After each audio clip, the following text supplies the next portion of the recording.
Yo guys, Big Rat 310 back in lava lamp action. Yeah, my lava lamp was working perfectly, but I accidentally put it in the wrong place. I put it over there and I unplugged it, I put it here, and like now it has to reload. And I had it in perfect lava lamp mode. Just like WrestleMania yesterday. Okay guys, I have a lot to say. As you know, it says not just Raw review, but also other news. Yes. Guys, got some bad news. I'm going on spring break for my school pretty soon, and I'm gonna be gone all of next week, and it's very unlikely that I'll see Cage Collision or Lockdown. By the way, RKO Kid, Cage Collision is the 17th, a Friday night, the 17th of April. I know you asked me and I forgot to tell you. So yeah, it's very unlikely that I'll see Cage Collision or Lockdown. Don't expect me to order Lockdown. I just won't. ROH, I have a chance of ordering in the future, but like Lockdown, forget about it. It's TNA. I don't care if he even does have a great card. TNA always has a way to fuck up their pay-per-views, even if the Fallen Angel's back. But you know what? I have TNA Impact to watch the Fallen Angel. Because most likely we won't have internet in the vacation, and we won't have we will have TV, but obviously not pay-per-view. So yeah, most likely Cage Collision or Lockdown, I won't see it. I will give my results. Won't do it on Cage Collision. On ROH, it's kind of pointless since they film their pay-per-views months in advance. I will give it on Lockdown, though. I'll give my thoughts on the results.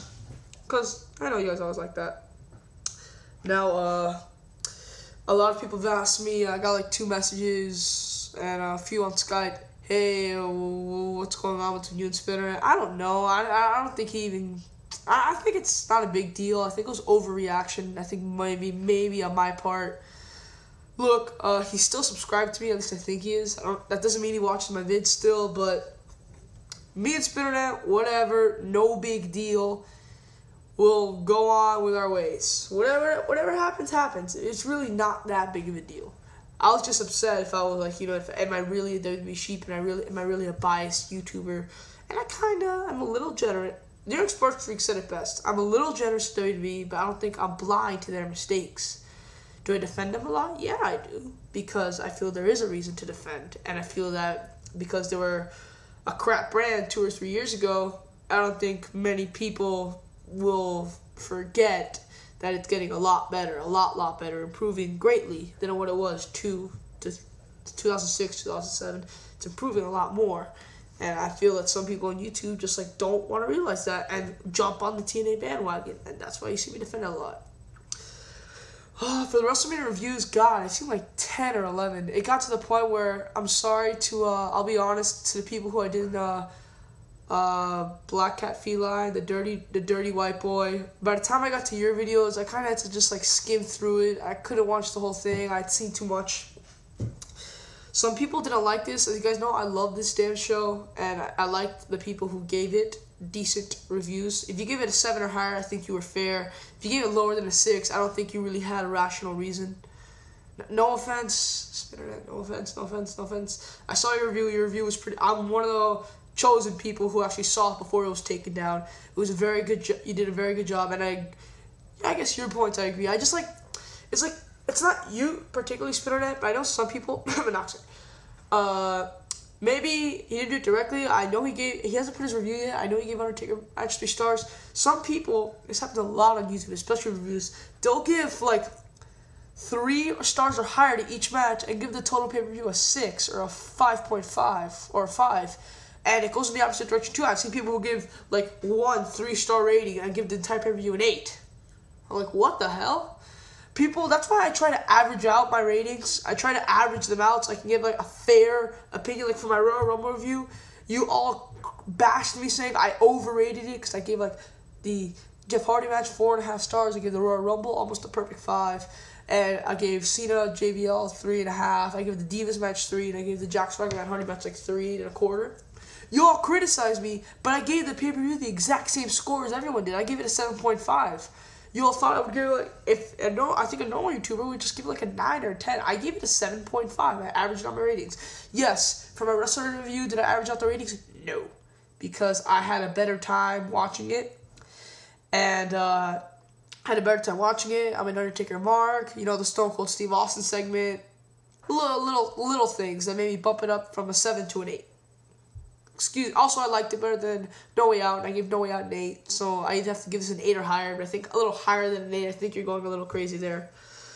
Also, for the Rey Mysterio JBL match, God bless you, RKO Kid, New York Sports Freak, and Coffee Ninja. You guys are the only fucking guys here, besides myself, and I think ROH Styles, who put that match as an NA. Guys, it's not a fucking dud. It wasn't supposed to be a match. Instant Classic 8 tells me on Skype, yeah, well, there was a bell, the ref counted 1, 2, 3, it's a match. Okay, technically, yes, it was a match. It wasn't meant to be a match, though.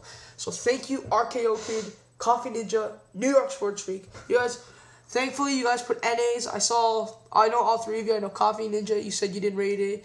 And I like how you all said you admitted it. It's not a match, it's an NA. And I greatly, greatly appreciate that. Let's get to the review. I actually like this Raw a lot. Guys, don't forget this is going to be my second to last Raw review. So you guys know this whole week is my last week. But one guy asked me to do the draft. I don't know if it's the draft. Fine, I'll do a draft review next week. But that's it. After that, I'm done with my regular wrestling television. You'll see me on pay-per-views and you'll see me on rants. Sorry, guys. And you'll see me on Skype a lot. Okay, opens up with Orton and Vince. They have a thing, and then Vince announced the match for Backlash, a 6-man tag between Orton, DiBiase, and Rhodes versus Shane, Vince, and Triple H. Now, as you'll see throughout the night, this match will become better and better and better, and a little bit worse, but still better at the end. You'll see it as this match gradually moves. At first, I'm like, okay. You know, you never really see a 6-man tag main event, and it could be like, I know this is TNA I'm talking about, but like, I remember AMW and Jeff Jarrett versus Team 3D and Rhino back in Genesis of 2005. I thought that would be a normal tag match. These guys went all over the building, and I kind of expected these guys to do it. You know, Vince and Shane won't stay in the ring. You know, Triple H won't stay in the ring. Raw Divas defeat the SmackDown Divas. Pretty simple. My favorite match, I saw this entire match. Sometimes when I'm watching Raw late, I sometimes just rewind, fast forward a little, like through half the match. I saw this whole entire match. Jeff Hardy, CM Punk, Ricky Steamboat, who performed better than he did last night. He did, oh my god, crossbody from the top rope. Oh my god, he did amazing. John Cena and Rey Mysterio defeated Edge, Chris Jericho, Big Show, Kane, and Matt Hardy. Dude, I swear to God, I thought Punk was going to cash in the briefcase. I swear to God. And then Michael Cole and Jerry Lawler says, oh my god, can CM Punk cash in his briefcase? I'm like, who the fuck do you guys think you are? Mike Tenay, Don West? Why do you have to ruin it for me? And then I knew, of course he's not going to turn it in. But, like, I was really, really, really thought that he would. The way he was looking. I think he might do it at Backlash. I'll explain why right now. Very good match. I see CM Punk, I forget, whoever sent it to me on the comments, thank you. I do see CM Punk turning heel and cashing in on Cena. That's what someone told me, which I believe. Now, Vicky Guerrero announced she's a permanent GM for Raw, which I honestly have some problems with. Unless Edge gets drafted to Raw, which I don't see happening. This is so fucking pointless. Or unless Big Show gets drafted to Raw, which I can't see happening.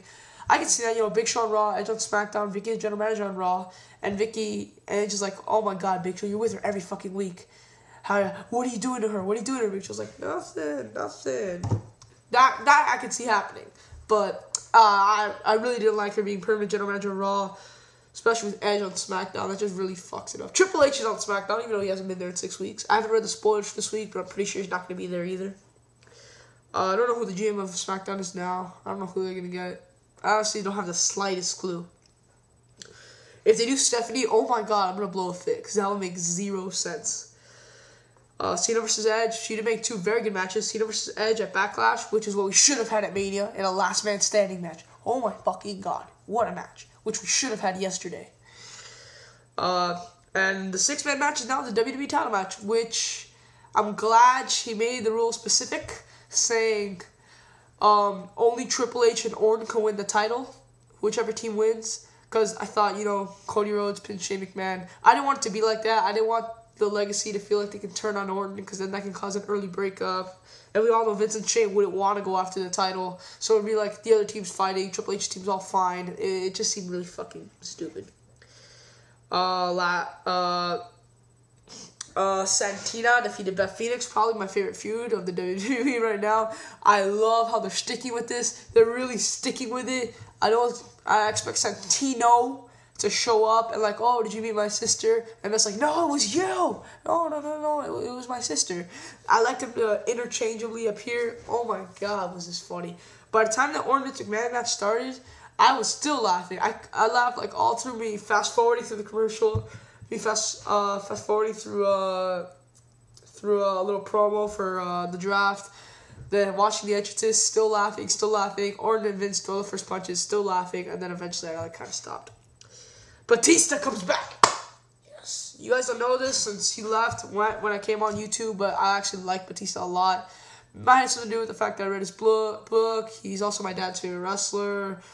I don't know. I just really like him. I think he's an overall good guy.